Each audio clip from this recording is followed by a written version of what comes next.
Okay, thanks, Allie. And I know you've heard this a couple of times, but I want to say thank you again. We appreciate you spending your time here with us and feel this is a really important topic. So I'm so glad to see people being able to do that. And we know that we'll have people accessing this again through the video. We want to be clear, our session is called Social Emotional Learning and Mental Health Services. And what we're going to present to you tonight is really just a very, very small part of the work that we're doing in this area. In fact, we'll just be focusing on the portion of work that we are requesting ESSER dollars to support. So we do want to let you know that, there's been a lot going on in the district and a lot being planned, and Matt kind of talked a little bit about that.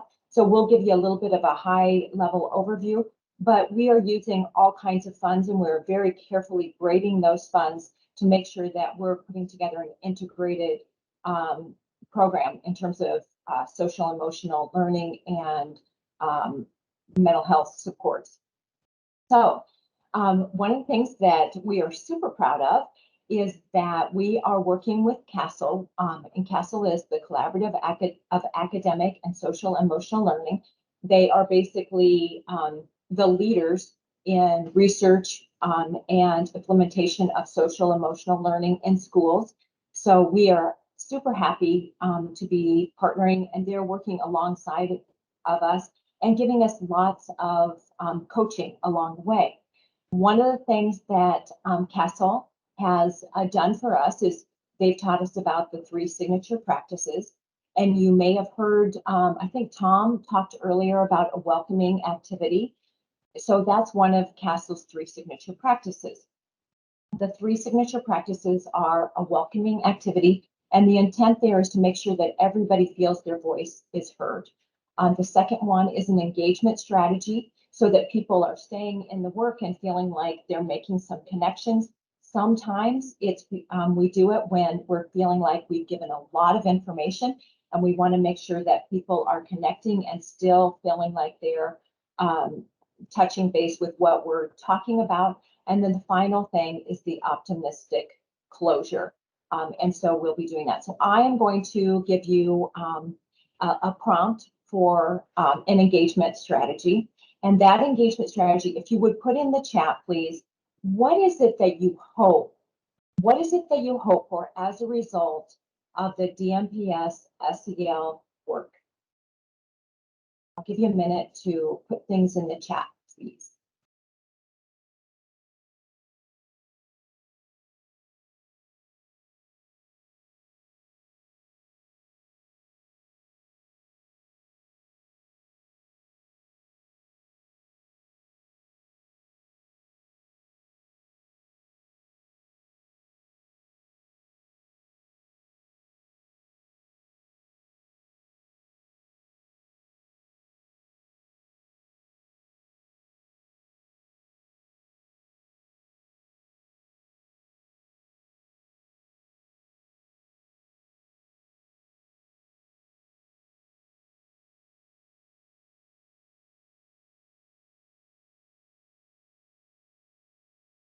Thank you for doing that. And I'll go ahead and continue on. But if you continue to put things in the chat, I think that will really help us as we're working with our plans and checking back and making sure that we are addressing the hopes that people, at least on this call, have in terms of our SEL work with students. So the development of the district plan, Matt spoke a little bit about that as well. And so I do want you to know that we have already gone through quite a bit of feedback from our community because that is so important to us. So Matt mentioned that we have had public and community input.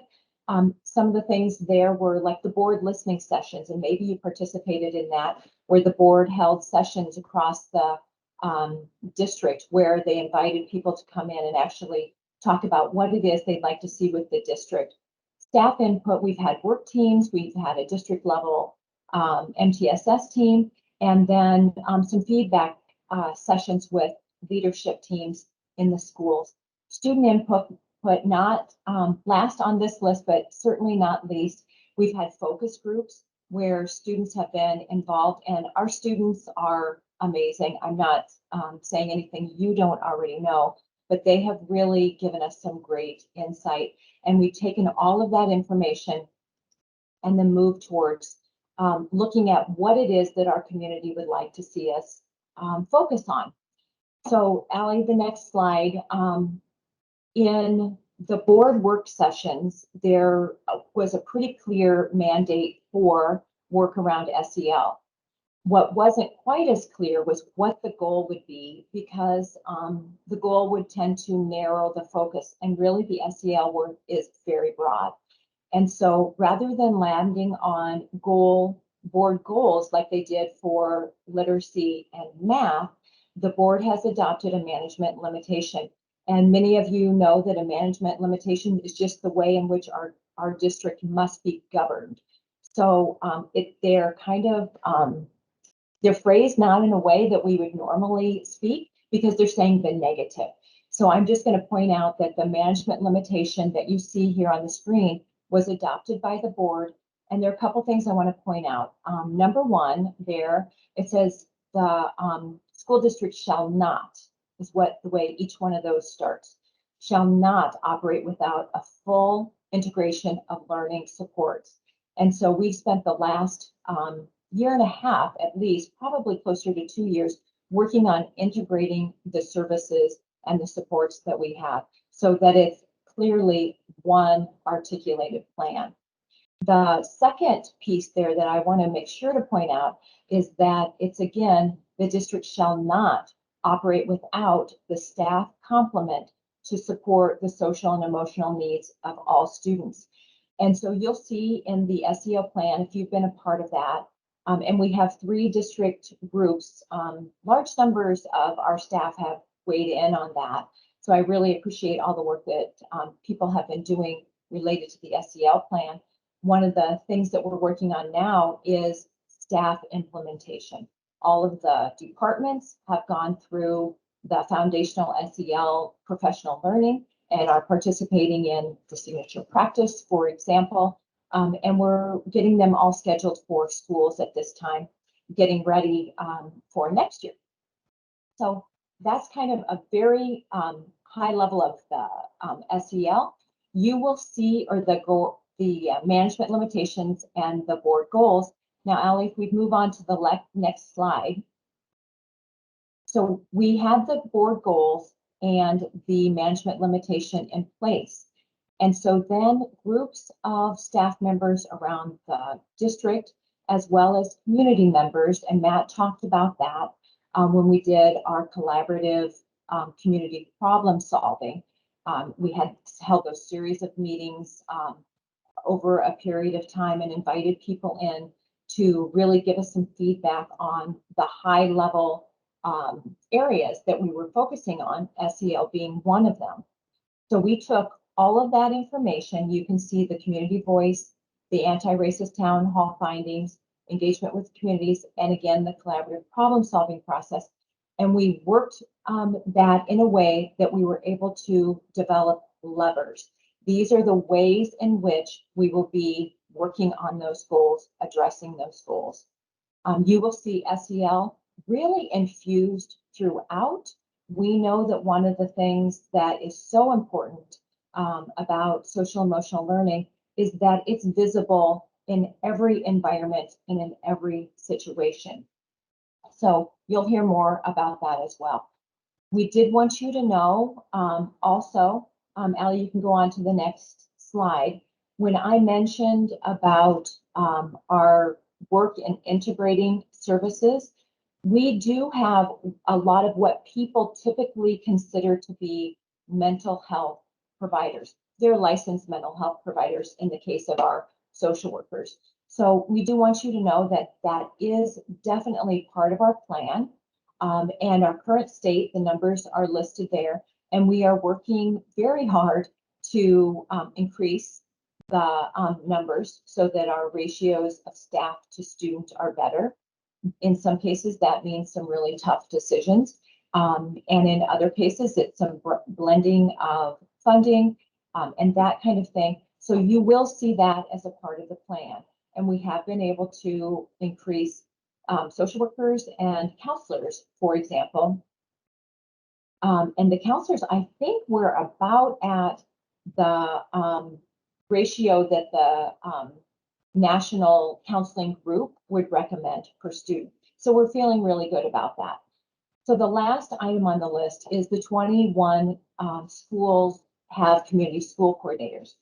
We know that effective community collaboration is one of the best practices found in schools meeting the social emotional needs of our students. And in those schools where we have community school coordinators, we've been able to provide some things that in the past we just haven't. Food pantries would be one example, but connections with the communities, making sure that we are addressing the needs of groups of our students, and really making sure that our parents have a place that they can go to connect and that they know will connect them to services in the community. So that's going to lead us to where our ESSER request is. So our ESSER request is really around community school coordinators, and I'm going to turn this over then to Vanessa, and she will talk about the next few slides with us. Thanks, Vanessa. Thanks, Shelley. So this is really just to talk a little bit and kind of introduce community schools. It is a federally funded approach to improve student outcomes. Now, there are a lot of words on the page right now, and I am not going to read all of those words to you, but know that it is a national model of well-coordinated student supports and services. And I want to give you just a couple of minutes just to read that for yourself.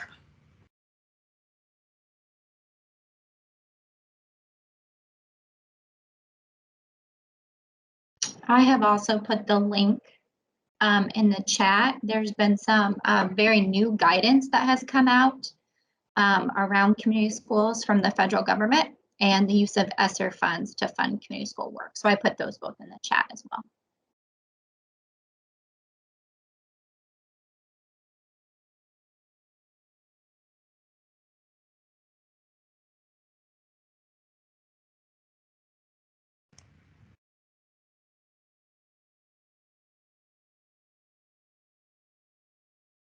So you will see, even just from reading this, I mean, there is a proven track record for community schools across the United States, and it has worked very well here in Des Moines Public Schools as well. And we'll talk more in detail about what that looks like.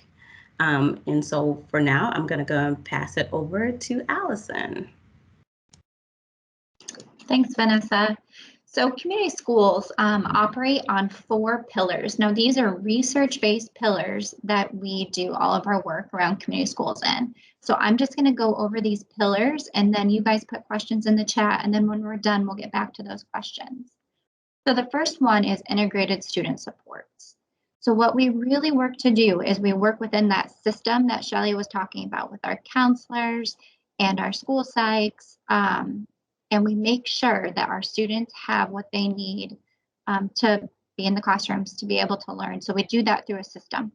And our goal through that is that we want to ensure that each child is healthy, safe, supported, engaged, and challenged. The next pillar of community school is expanded learning time and opportunities. So what we're really striving to do there is to provide access for all of our students to have the ability to be involved. So we know that when kids are engaged, that they just do better. So we want to work with our community and bring in all those great assets that we know exist in our community, and we want to make those accessible for our kids. So they're not having to hunt for them. We bring those into our building so our students can have access to those opportunities. And then the third pillar of community schools is family and community engagement. We really believe that families are the key. Community schools embrace families and neighborhoods and communities, and know that the strengths that exist within our communities are what our schools need to really thrive. So that pillar is so important to us because we want our families to feel like they belong, just like our students, in the buildings that they attend. And then collaborative leadership and practice. this really is around shared leadership and ownership of the building, that the schools really are the hub of that community, and that families and community members feel as if that they are part of that problem solving that needs to happen for that school to move forward. So Des Moines Public Schools has been working within community schools and been part of the Coalition for Community Schools for several years. And we've worked really hard to have an aligned mission statement, and that's on this slide as well, that community schools exist to build meaningful partnerships between families, schools, and the community, leading to improved student learning, thriving families, and vibrant neighborhoods. And we believe in that so strongly, that when these 4 pillars exist, that these things happen in our schools. So what are we going to do? So our goal would be to add 28 community school coordinators with this ESSER funding. That would get us close to a community school coordinator in every building based on the data from that building. We know there are a few schools that maybe don't need a full-time community school coordinator, so we work really hard to look at the data and decide where we need our community school coordinators to be. So what we would do is add the 28, and then over the next 2 years, work on sustaining that funding. And that's the big question. How do we sustain that funding? Because I know Shashank talked about it's really hard to sustain this amount of money. So what I will tell you is, and it refers to that in those 2 documents I put in the chat, that is a lot of what's coming out from the federal government on how you can sustain this funding. So we know that we're currently a recipient of the Federal Community Schools Grant. We have 4 of our community school coordinators are currently funded federally, so we know we're very competitive in that application. We're also working within our systems to make sure that we have the right resources going to the right programs. And that doesn't happen overnight, and we know that. And then we also know that we have other pots of money that can be used to do this. We have 21st Century Community Learning Centers, which is used around the country to fund community schools. We also have enterprise dollars through our Metro Kids program, Title, and dropout prevention. So we're looking at all of these ways to sustain this important work. And we know that we're going to continue to get guidance from the coalition, and we work very closely with the coalition that's based out of DC for community schools. So how does this all connect? So at the very beginning, we talked about the board goals and the levers. So these really connect very perfectly to health and well-being, engagement, community building, and safety. And we believe that when community schools are built on those 4 pillars, that we are going to have those levers moving in the right direction, which are going to get us moving towards those 4 goals.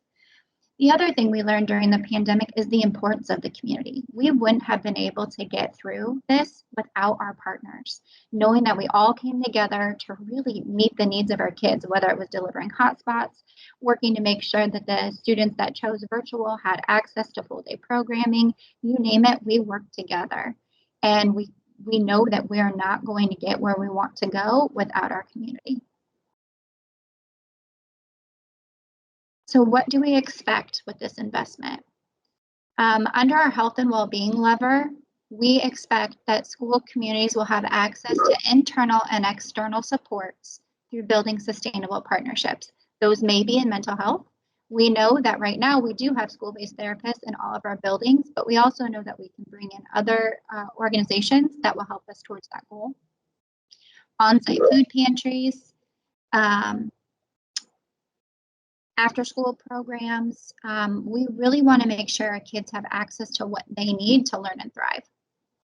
And then under our engagement and community building lever, we really want to build a system so all families in community feel represented. And we want to build a culture that empowers all and create a space for belonging where everyone feels valued.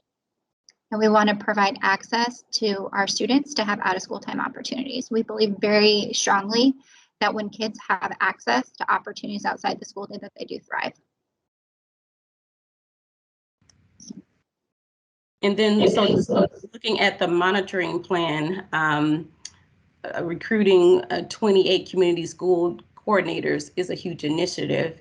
but it is possible.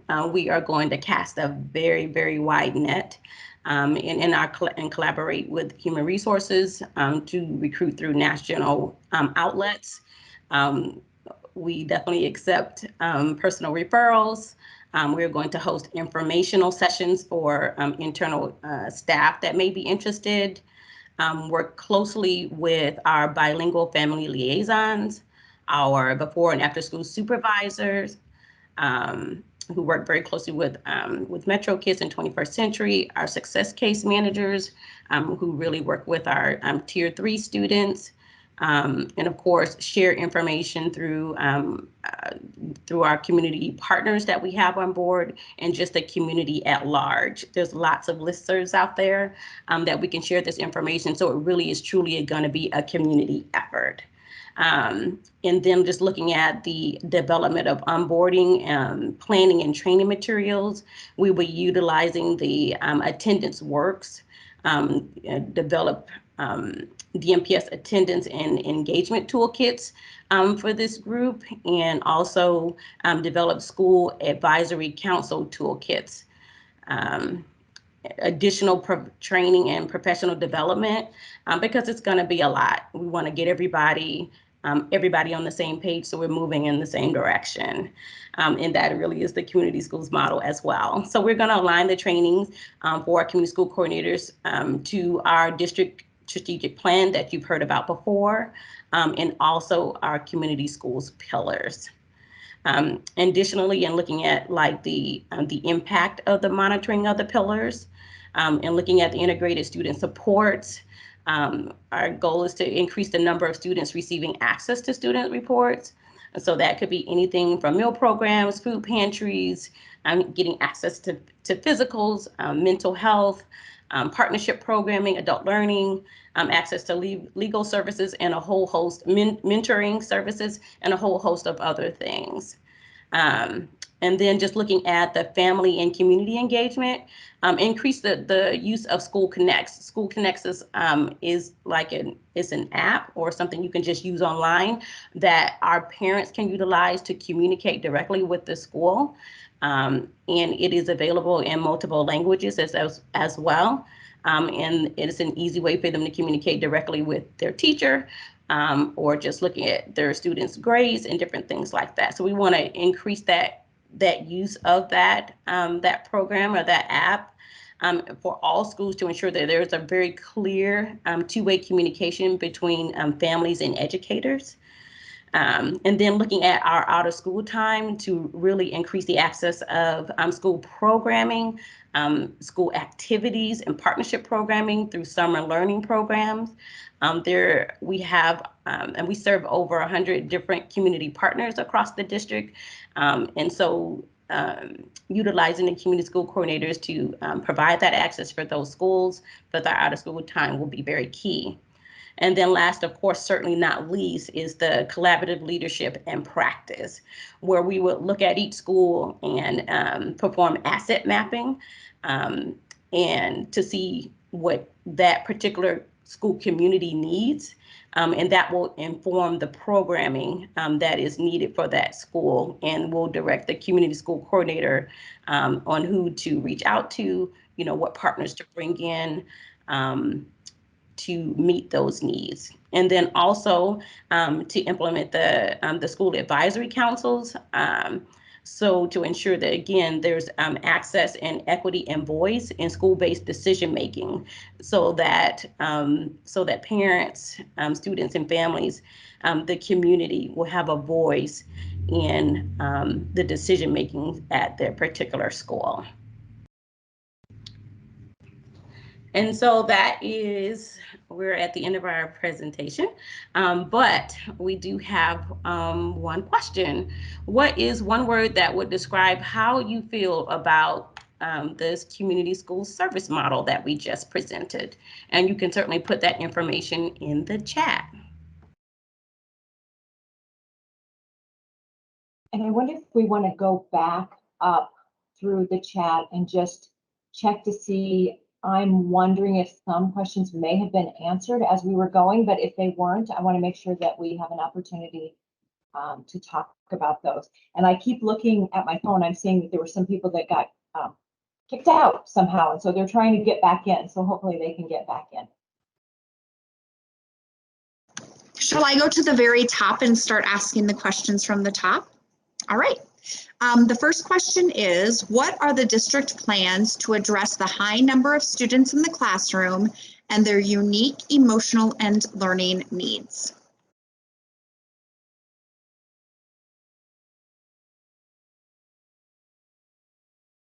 I can start, anyone can jump in on that. The ESSER funds will not address the classroom size. So that part, I know you're saying the high number of students in classrooms, that is not going to be addressed through the ESSER funds. The unique and emotional needs, that's where we're really trying to get at individualizing. We know there are certain things that all students need, and that is to feel safe, supported, and that they're in an environment that is regulated, or they understand what is expected of them and when it's going to happen, and there aren't any huge surprises. So those are the kinds of things that we're working on with some of our SEL work. But really, those are other parts of our integrated services model that we've been working on. I would say that's probably the majority of that work in the integrated services model. Does anybody want to add?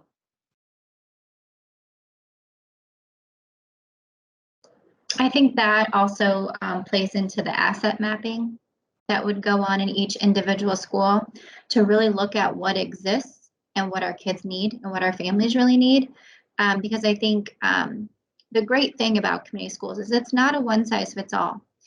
We know that we may have schools that are on different sides of town that have access to different resources, and just putting like a box model isn't effective. So what we really can do is look at those individual schools and the assets that exist within those communities, and then very intentionally bring in the appropriate partnerships to meet those individual needs of that school community, and that's each child and each family.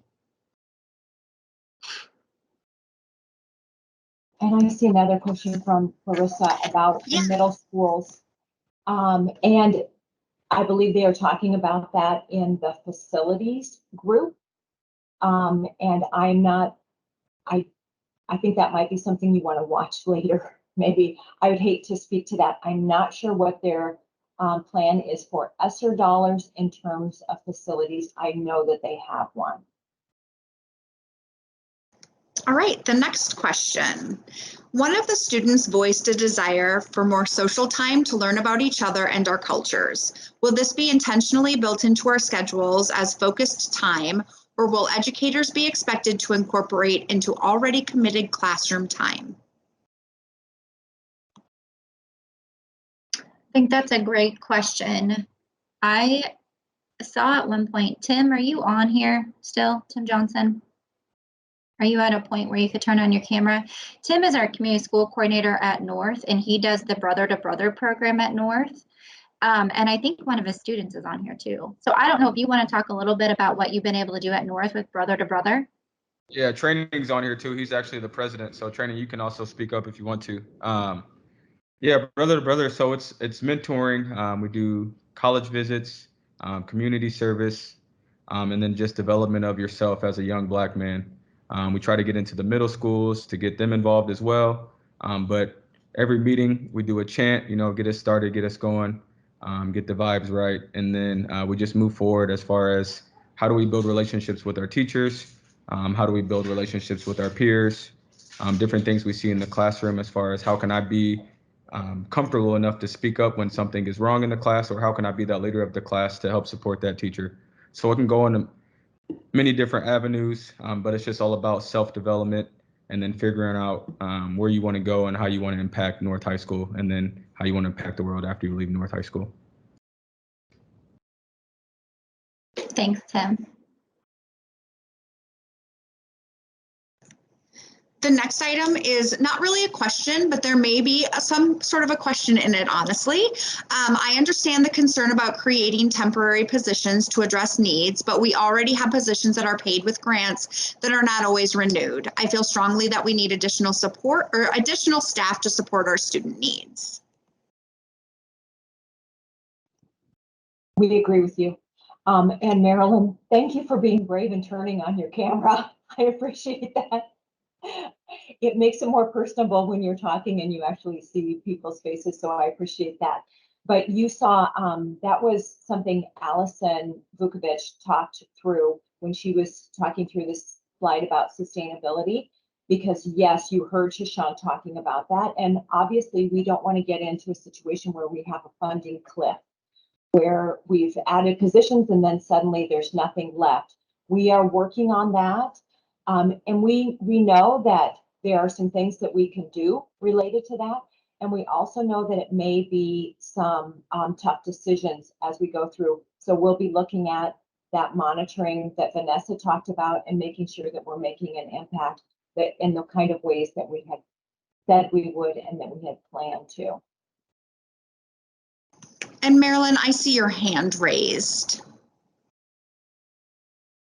Did you have something to add?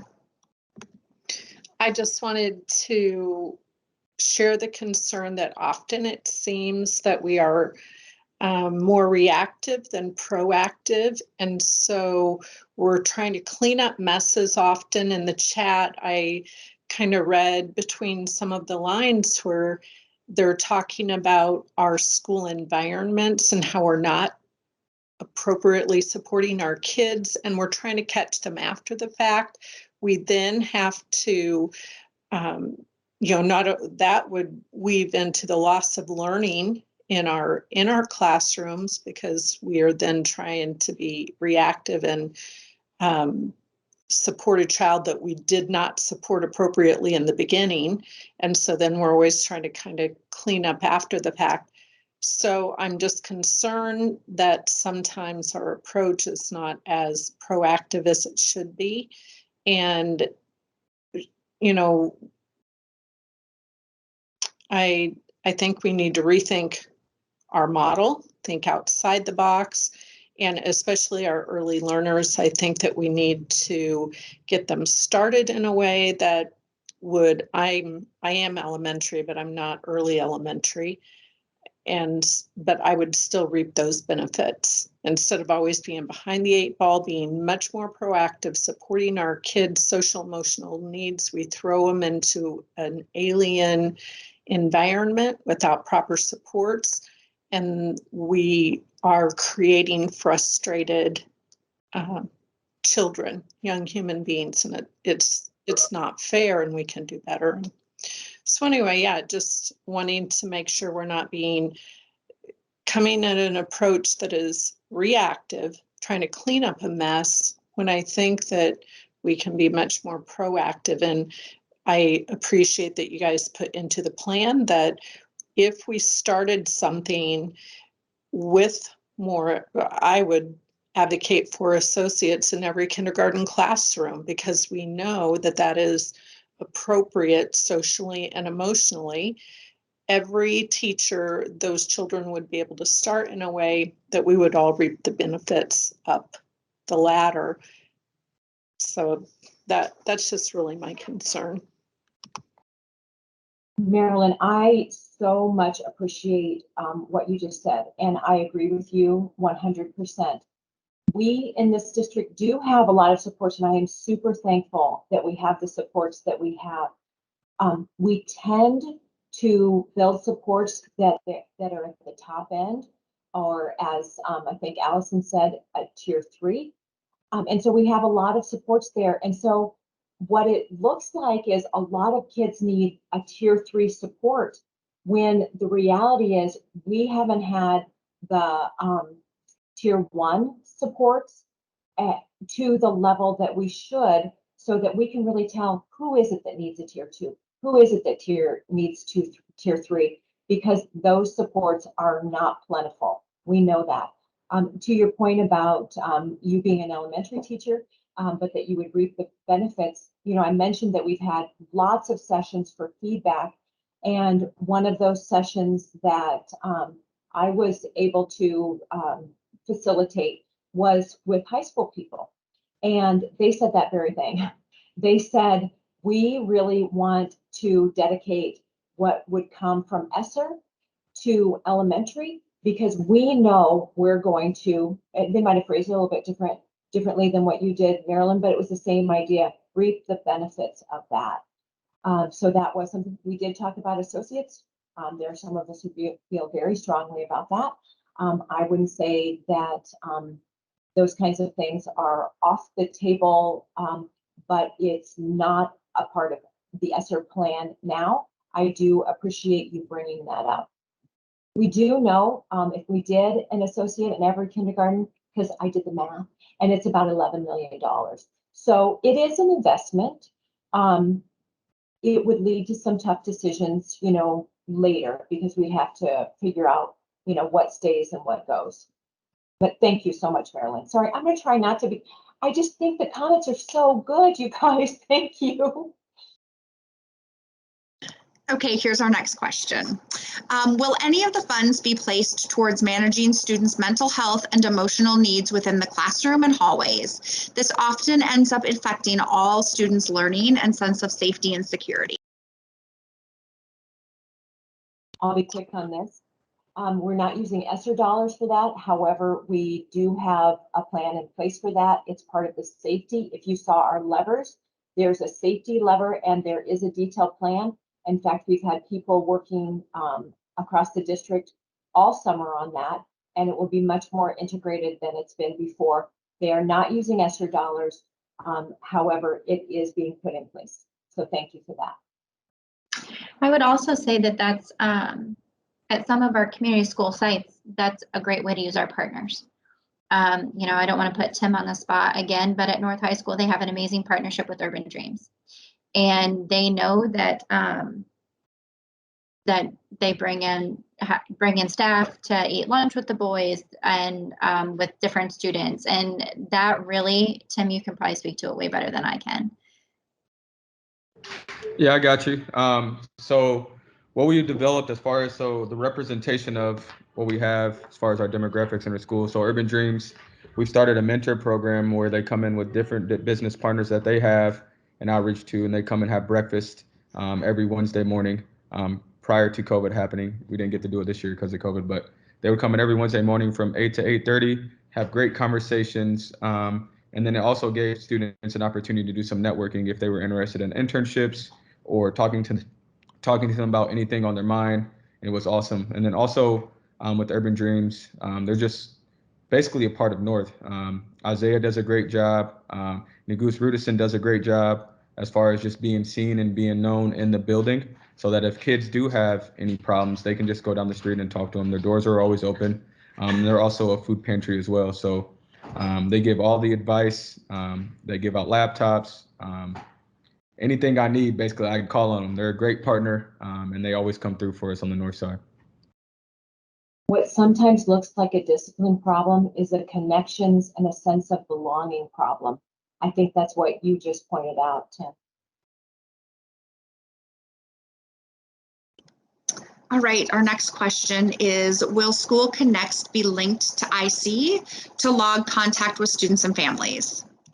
That's a great question. We are actively working with School Connects to make our systems work better together. I know right now it kind of feels like dual entry. So it gets tricky because if you put it just within School Connects, it doesn't keep a record along like year over year record the way that Infinite Campus does. So it's a great question. And we're actively working on making that easier because I know sometimes it does feel like double duty.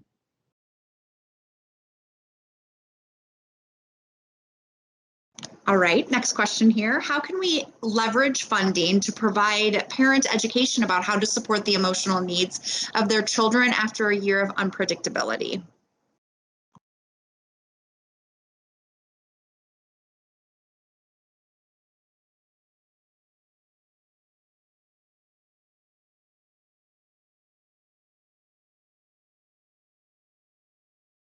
Yeah, I think what I'd say to that one again is, you know, that's a great way to lean on our partners.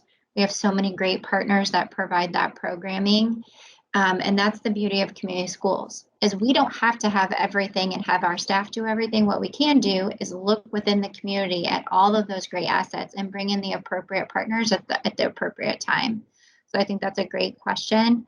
But I think and not every school may want that either. I think we make some assumptions sometimes when we assume that parents want something without asking them.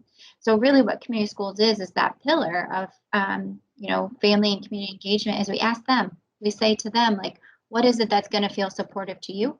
And then we bring in those appropriate supports. We've done different things through the years. We did a parent university.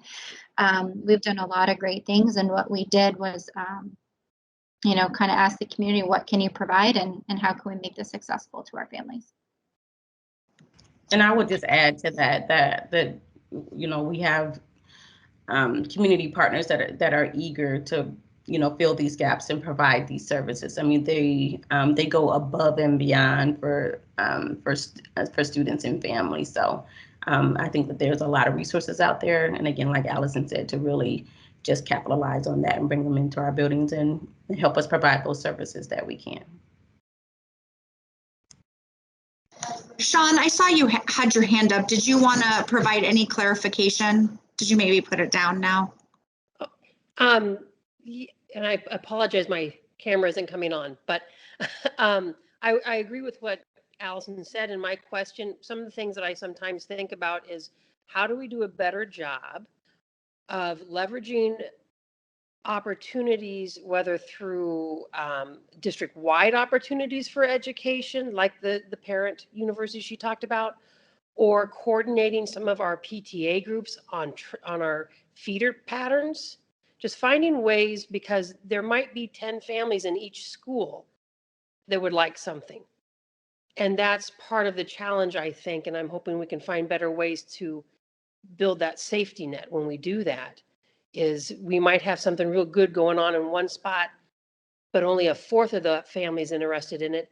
And if we reached out to some other schools around us, another full group might be interested in it. So you have bigger numbers, a bigger opportunity to build a larger community. And I would say our current community schools team, they meet as feeders and also as levels. And so they can talk about different things that they may be seeing in their particular school, and they can look at themes across, and then come together with partners to develop those resources for those particular levels as well. And Sean, I just want to say, and thanks to Sean, Sean's one of the members of the teams that I mentioned earlier, the 3 teams that we have going on in the district. So Sean, I know you've been working hard along with your colleagues on putting this plan together. So I appreciate it. You bet. Here's another question. Community schools is evidence-based. I'm curious if the district has school-based data yet to demonstrate improved student outcomes after implementing community schools. It's a great question. So our federal grant, we have to turn that in. And it's still new at our middle school level. So at high school, we definitely are seeing, you heard our wonderful, Tim Johnson. I think we're seeing that evolve. And I was at a conference, it was several years ago now, and they gave the best analogy of community schools. Community schools is really about building those pillars, but sometimes you're planting seeds, and it takes years of cultivation for those to really kind of bloom and us to see that play out in the data. But that's why we've aligned it so strongly to those levers, because we know that if we align these foundational supports for our kids, we're going to start seeing our board data move, our board goals. We're going to start seeing those move. So it's not just community schools. It's a combination of those levers all working together. And when they're working together and we know that we can meet those foundational needs, build off the strengths of our communities and our families, that we're going to start to see our board goals move in the right direction. And then It's a great question, but we have not just pulled out just community schools to do a comparative analysis with a non-community school site, but it's something that we will be digging into at with our federal program. And I was just going to add that there was a study done on the return of investment for a community school coordinator. and their contribution over a 5-year period, and the result was a 711% return of investment. So for every dollar spent is $7.11 of net benefits for community schools. So we have data. But thank you for your question. Our next question is, what will be provided emotionally to teachers who have been stressed, who also have been stressed, parents and employees, knowing that SEL and emotional well-being starts with adults? Sean, I feel like you can answer that question. I know the teams are working on that, and we know from our partnership with Castle that it has to start with the adults first. And we've heard from our staff members that this last year, and I was gonna say I'm done saying this, but I'm gonna say it again. It was rough. It was a rough year for, a number of reasons in the different hats that we all wear, whether it's an employee or a parent or a friend or a colleague or supervisor or whatever the case was. And so we know that is the system that we're trying to build, is to support our own people first. And we have to learn to support each other and learn how to support each other. So I know that's a part of the plan, and it's being rolled out now, as you know, Sean, and I'm super hopeful about that. I do think that is a huge piece that we have in the past missed. We've looked straight to, and Castle warned us about this, that people will want to go straight to supports for students instead of working on supports for adults. And Allie, as one of the leaders of the SEL, I see you nodding, and I'm thinking you could answer these questions, but I don't know. I know we have an issue with time because I talked too long. So thank you. Okay, so our next question, and actually I was going to ask if I could take a stab at answering the next one, is how is SEL being modeled by administrators to support teachers so they can see it in action before implementing with students? So I'm actually really excited about that question, because a lot of times the questions we get are more around, what are we doing with kids? How are we implementing this with students? And we all know that SEL starts with the adults first, and it starts with the adult modeling. And so we are starting with phase 1 implementation with certain percentages of our schools. And part of that implementation plan is providing learning for the adults in the school so that they can start modeling. So administrators can model for teachers, teachers can model for students, because we know that modeling piece is going to be really, really important before we even start providing that direct teaching. And Sean, I'm guessing you're going to jump on board on top of this, so go for it. I'm going to further the question, unfortunately. Everything you said was perfect and on point. What about our teachers who had administrators that chose not to be a pilot school, but are wanting and needing that emotional support?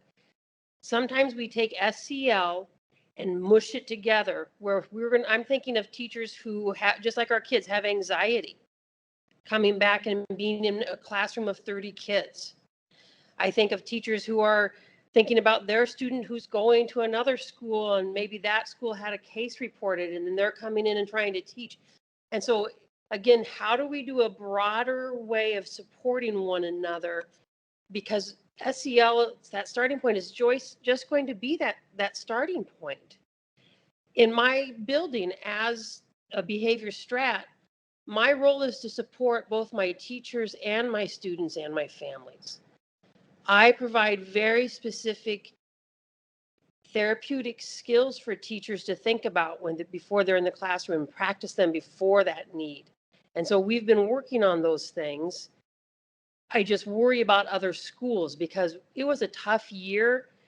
And last year at the same time, I would tell you, because of the pre-work we did, we had a very low absentee rate in our building for teachers. And that had to do with all that work ahead. And that's one of my worries and concerns, is how do we, in such a big system, what are some creative ways we might be able to do things? Oops. Yep, I think that's fair. And I also would say we're really glad that you're on that planning team, that you're on our task force teams, because I think those are all questions that we do need to address. We now have a system for how we're supporting the phase 1 implementation schools, but I think that that you're exactly right. We need to figure out what is that system for people who still need this support that aren't in phase 1 implementation yet, because they will be soon. All right. What are specific plans to recruit and retain community school coordinators that reflect our student body? We are going to, of course, collaborate with human resources first and foremost. If you would look at, if we had a picture of our current community school coordinators, they already reflect our current student body, which we are very proud of.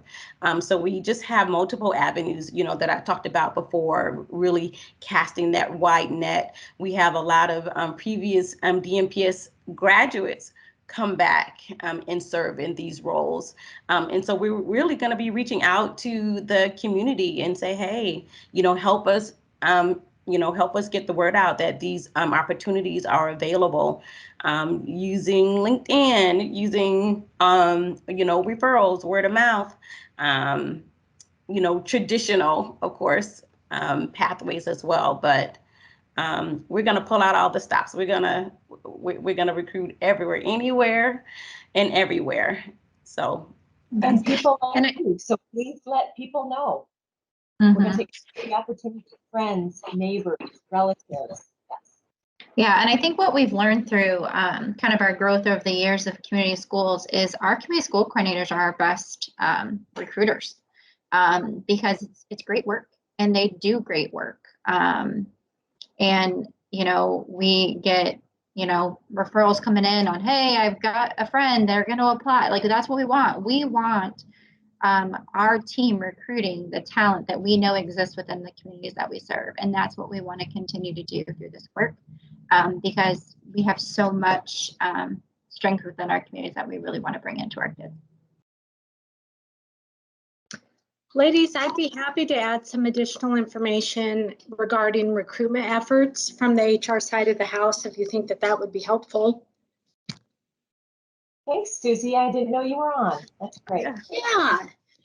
So we have, when we post positions, we advertise on our district website. We go on to Teach Iowa, Ed Week. I think Vanessa mentioned LinkedIn. We also go into hbcucareers.com, which has a larger outreach for diverse candidates. We work through workforce development, and then we also blast out to our affinity groups and to our community partners. And those are some of the basic things that we do. But then when we have positions that we are advertising that are, maybe in a larger quantity, a higher need, or even just a hard to fill position, we utilize Facebook, Twitter, career builders. We go through temp agencies. There's just lots of avenues that we take. And through some of those, we also are able to do national searches and reach out into other districts. Now that's just a few things we do. I think you guys also had mentioned some additional things as far as relationships that are already formed. I think sometimes that can even be the most effective to recruit and reach out, especially those that are familiar with the position. So I just thought I'd add to that some of the things that we do to help. Thank you, Susie. That was perfect. Here's our next question, and we have about 14 minutes left, and I just want to make sure that we're honoring everyone's time here. So our next question is about the behavior strategist role, knowing that it's a position designed to help with the tiered system. Wondering if why not move this position towards true behavior experts, knowing that there are 2 MSWs who serve in that role, and then many other many others who have teaching certification, but in different certifications. Why not use this money to move forward with that role, more of a true behavior expert?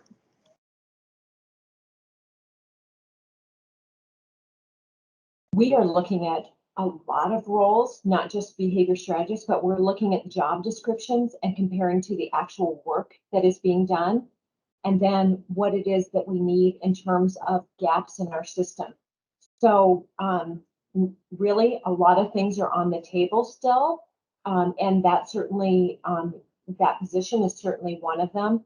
We're not going to address it with ESSER funds at this time, but there are all kinds of positions on the table that we're just making sure that we've got some uniformity, in large part so that we're addressing the equity. If you are at this school, we know that if you have this position, these are the kinds of supports and services that are being provided.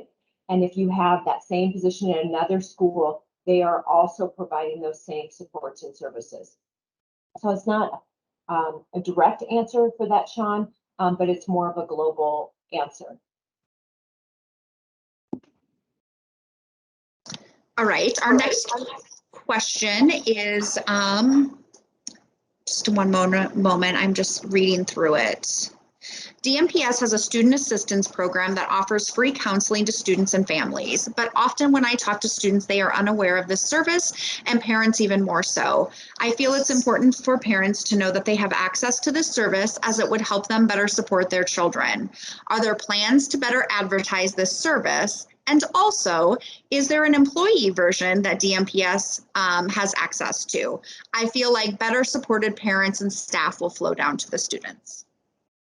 That's a great question. I will tell you that this year was a weird year with our student assistance program, but pre-COVID year, we did see an increase in utilization.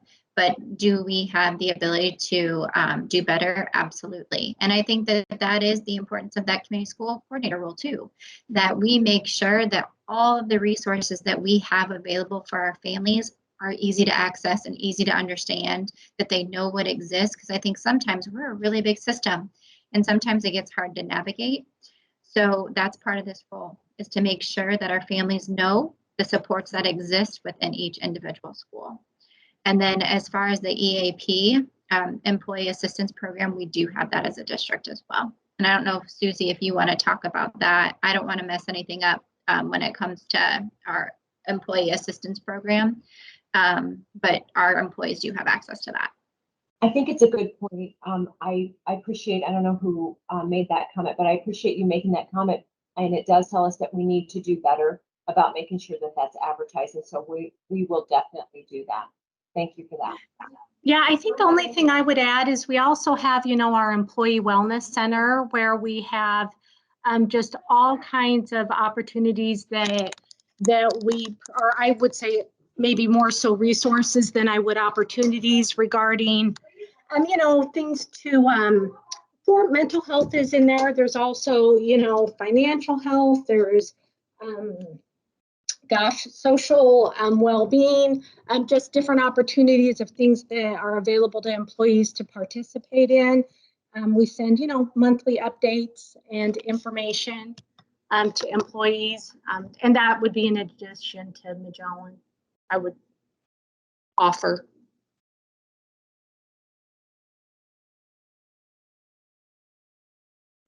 All right, thank you. The next one is less of a question, but if there's anything that anyone wants to elaborate on, Shelley, Allison, or Vanessa, I'd like to advocate for community partnerships with elementary students. Often they're aimed at secondary. We have community partnership at all levels. Over 100 different, 130 different programs and over 100 community partners. So if you know of someone that we're not partnering with, send them my way. We'd be happy to. The next one says, listening closely and processing everyone's thoughtful comments. From the perspective of the front line, we need more SEL and mental health support trained trauma responsive caring bodies in the buildings to provide a broader, more comprehensive tier 1 and tier 2 support.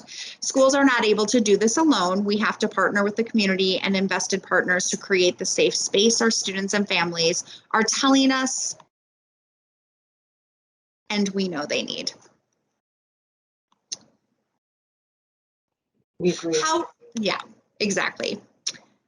How will we know we are successful within each of the levers presented, particularly in a climate of where racial tensions are rising and disparities are beyond the intrapersonal level?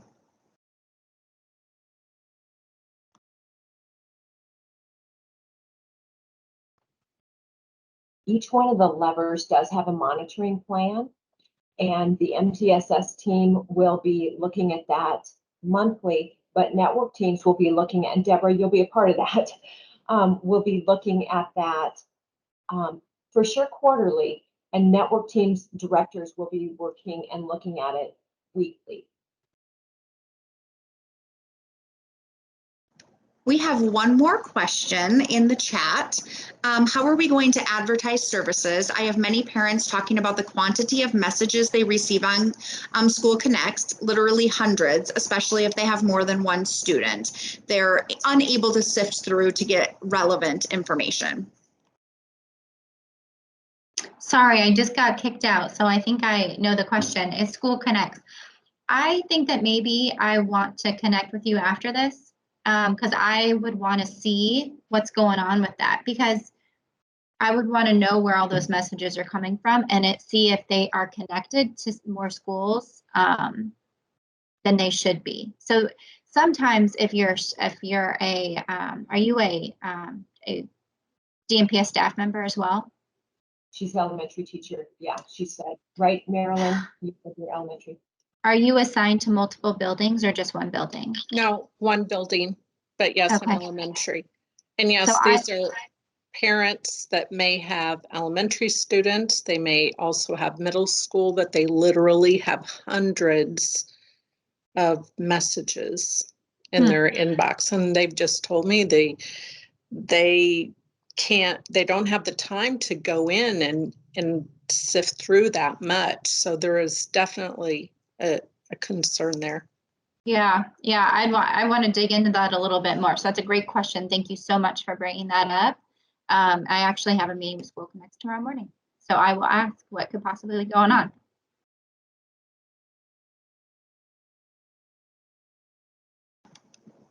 So we have 5 minutes left of our meeting, and I know that there were some individuals on this call who were unable to see the chat or put anything in the chat. So if at this time you have a question that you haven't been able to ask, if you would raise your hand and we can get to you.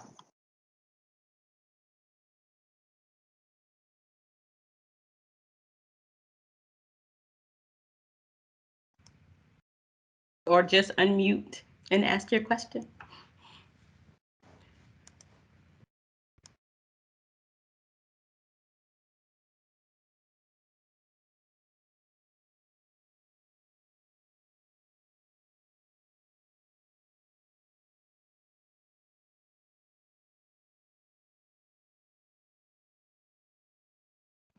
I would say real fast too, you guys heard from Tim, but then I just looked at the participants when I entered back in, and I've got 2 other community school coordinators in here, Tiffany and Brad.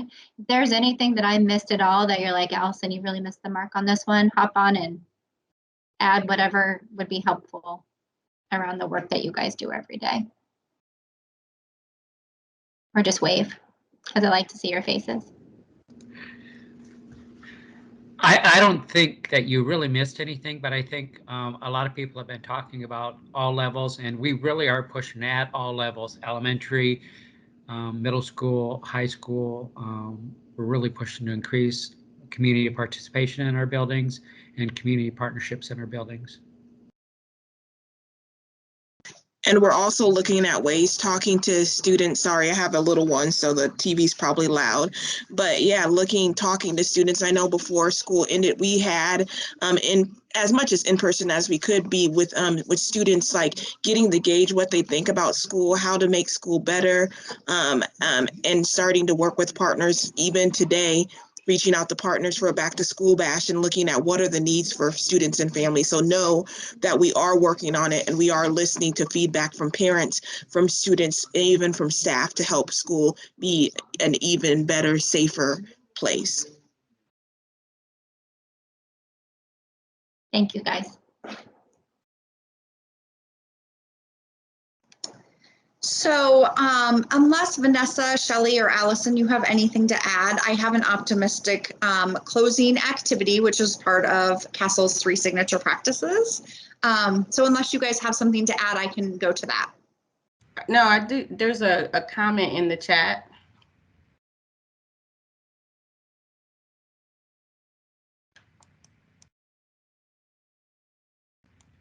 Maybe just to share with everybody. Yep, I will read it. It says, Community Schools is a great program and is one of the most diverse roles within DMPS, which is a great asset to our students and families. What we know, however, the disparities COVID-19 has highlighted has placed a greater spotlight on what we know already are difficult and painful realities that our students and families experience. Moving forward, we know the divide will continue to widen given our current political climate. The racial tension and significant effects of a tremendous amount of inequity will continue to challenge us forward. One hope I have is considering the collective of a comprehensive way to integrate students, families, and communities in a way we establish collective accountability standards across and throughout our efforts. In essence, we succeed when we truly face our challenges collectively. We need all of us to not only survive, but to thrive. Aspire for a climate where every staff, student, and family feel like they belong at DMPS and can compete and win in a global economy. I remain humbled and optimistic as we continue to lean in and fail forward. And I should have, Deborah, had you say all of that.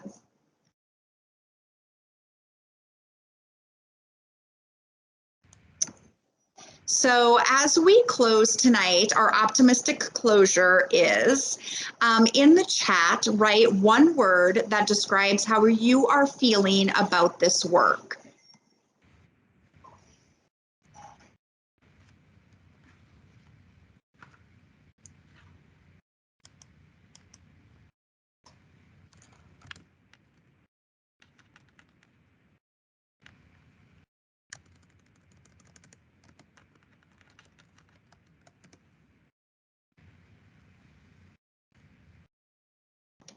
So as soon as we're finished, I will stop recording, and this presentation will be posted onto the website along with the questions that people asked, and a follow-up.